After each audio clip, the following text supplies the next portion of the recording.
그랜드 체로키 L 모델입니다. 롱바디 버전이라고 하는데요. 태경오토 전동 사이드 스텝 장착을 마무리했습니다. 사용하시는 방법, 관리 요령에 대해서 간단하게 설명을 드릴게요. 스마트키의 열림 버튼을 눌러주시면 스텝은 양쪽으로 원격으로 동시에 오픈을 하게 됩니다. 잠금 버튼을 눌러주시면 또 양쪽으로 동시에 접혀 들어가게 되고요. 문이 닫힌 상태에서 스마트키를 이용해서 오픈 크로스를 하실 경우는 양쪽으로 동시에 작동을 합니다. 문을 한번 열었다가 닫아주시면 그때부터는 문을 여는 쪽만 전동 스텝이 작동을 하게 됩니다. 지금은 운전석 쪽에서 작동을 했기 때문에 조수석은 발판이 나오지 않고 있습니다. 전동 스텝은 오픈이 되게 되면 타이어보다 측면으로 돌출이 많이 됩니다. 요즘에 주차 문제 때문에 인도블록이라든지 경계석에 바짝 주차하시는 경우가 많이 있는데, 주차하실 때 스텝이 튀어나오는 만큼 이격을 해 주셔야 나오다가 발판이 부딪혀서 도장이 까지는 것을 막을 수가 있습니다. 발판을 한번 가까이서 살펴보도록 하겠습니다. 발판의 폭은 기존의 150mm 제품에서 180mm로 더 넓어졌습니다. 최대 400kg 하중까지 지지를 해주고 있고요. 승하차 보조등은 튜닝 규정에 맞도록 화이트 색상으로 차량 하부에서 지면을 간접 조명 형태로 비춰주고 있습니다.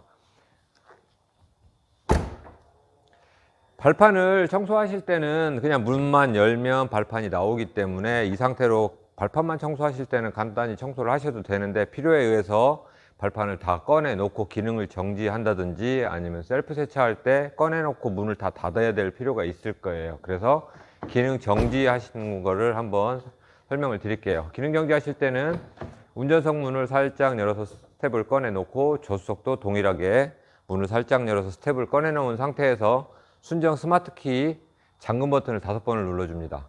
하나, 둘, 셋, 넷, 5. 조명이 꺼지면서 기능을 정지했기 때문에 더 이상 스텝은 작동을 하지 않습니다. 이 상태로 양쪽 문 다 닫고 고압 세척수도 뿌리시고 세차를 해주시면 됩니다. 관절은 차량 하부로 노출이 되어 있기 때문에 주행하다 보면 관절에 오염물질이 많이 묻었을 거예요. 셀프 세차하실 때 관절도 고압 세척기를 이용해서 깨끗하게 청소를 해주시고, 고압 세척을 하셨다면 물기 제거하시고 저희들이 제공해드리는 윤활 스프레이를 관절 안쪽에 충분히 도포를 해주시면 됩니다. 관리할 때 주의해야 될 부분이, 특히 겨울철에 염화칼슘을 많이 뿌리는 도로를 주행하셨다면 발판 중앙에 은색으로 보이는 부분이 재질이 알루미늄이기 때문에 산화부식이 됩니다. 그래서 그런 거 묻었을 때는 바로 물을 뿌려서 세척을 해주시면 색상 변하지 않고 오래 사용을 하실 수가 있어요. 세차가 모두 다 끝나면 기능을 다시 자동으로 살릴 때는 이번에는 열림 버튼을 5번을 눌러줍니다. 하나, 둘, 셋, 넷, 5.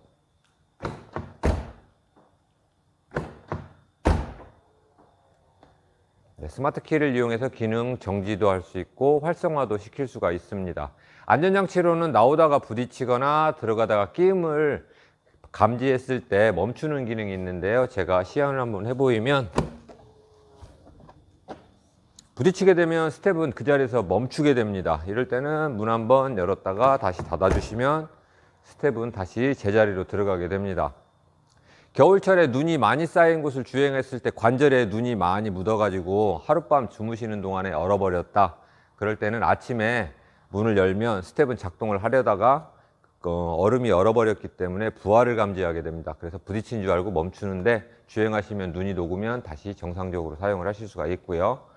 도어를 열어놓게 되면 승하차 보조등은 약 15분 뒤에 자동으로 소등이 돼서 방전도 막아주고 있습니다. 전동 스텝은 오픈 크로스하는 시간은 대략 1.5초로 빠르게 작동을 하고 있는데요. 상차하실 때는 발판이 다 펴지는 걸 보고 밟으시니까 별 문제가 없는데, 내릴 때 보이지 않는 상황에서 급하게 내리다 보면 발판이 작동하는 중간에 밟는 경우가 생깁니다. 누적되면 발판 관절에 손상이 오기 때문에 특히 하차하실 때는 조금 여유롭게 하차를 하시면 될 것 같습니다. 이상 태경오토 스텝이었습니다.